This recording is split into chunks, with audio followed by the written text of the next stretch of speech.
Hello friends, എല്ലാവർക്കും പുതിയ വീഡിയോയിലേക്ക് സ്വാഗതം. വീഡിയോസൊക്കെ ഇഷ്ടപ്പെടുന്നുണ്ടെങ്കിൽ ഒന്ന് ചാനൽ സബ്സ്ക്രൈബ് ചെയ്ത് സപ്പോർട്ട് ചെയ്യണം.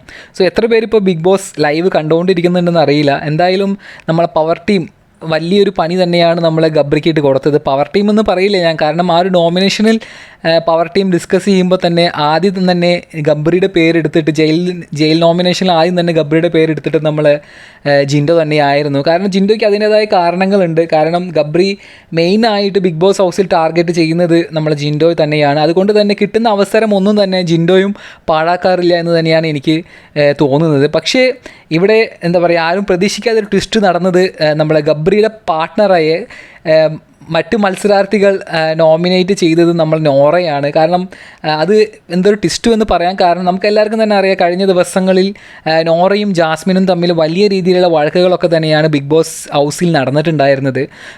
അതുകൊണ്ട് തന്നെ എന്താ പറയുക, നമ്മളെ ജാസ്മിന് ഒട്ടും ഇഷ്ടമല്ലാത്ത ഒരു വ്യക്തിയുടെ കൂടെയാണ് ഇപ്പോൾ ജയിൽവാസം അല്ലെങ്കിൽ ആ ശിക്ഷ നമ്മളെ ഗബ്രി ഏറ്റുവാങ്ങി അവിടെ ഇരുന്ന് അരി ആട്ടിക്കൊണ്ടിരിക്കുന്നത്.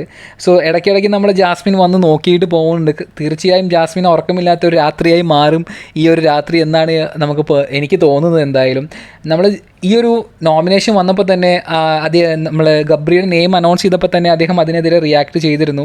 കാരണം ഈ നടന്ന ടാസ്കുകളൊക്കെ തന്നെ നല്ല രീതിയിൽ പെർഫോം ചെയ്തിട്ടും എന്നെ ഈ ഒരു നോമിനേഷനിൽ ഇൻക്ലൂഡ് ചെയ്ത് ഒട്ടും ശരിയല്ല എന്ന രീതിയിലൊക്കെ പറഞ്ഞിരുന്നു. പക്ഷേ പവർ ടീമിൻ്റെ കയ്യിൽ പവർ ഇരിക്കുമ്പോൾ എന്നും അവിടെ പവർ ടീമിൻ്റെ കയ്യിൽ പവർ ഇരുന്നാൽ മാത്രം പോരാ, അതിൽ നമ്മുടെ ജിൻഡോ അളിയനും ഇരിപ്പുണ്ട്. അതാണ് പ്രശ്നം. കാരണം ഗബ്രിക്കെതിരെ ഉപയോഗിക്കാൻ കിട്ടുന്ന ഒരു അവസരവും പാഴാക്കില്ല എന്നതിൽ യാതൊരു ഡൗട്ടുമില്ല. കാരണം അത്രമാത്രം ഗബ്രിയും കിട്ടുന്ന അവസരങ്ങളൊക്കെ തന്നെ നമ്മൾ ജിൻഡോയ്ക്കെതിരെ പ്രയോഗിക്കുന്നുണ്ട്. എന്തായാലും നമുക്ക് കാണാം. കാരണം നാളത്തെ വീക്കെൻഡ് എപ്പിസോഡ് എന്തൊക്കെയാണ് നടക്കാൻ പോകുന്നത് നമുക്കറിയില്ല. കാരണം ലാലേട്ടന് സംസാരിക്കാൻ ഒരുപാട് കാര്യങ്ങൾ ആണ് ഈ ഒരു കഴിഞ്ഞ ആഴ്ചയിൽ നടന്നിട്ടുള്ളത്.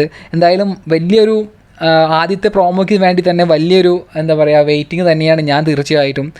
എന്തായാലും ഒരു ചെറിയ വീഡിയോ ആണ്, ഇഷ്ടപ്പെടുന്നുണ്ടെങ്കിൽ എല്ലാവരും സപ്പോർട്ട് ചെയ്യണം. താങ്ക്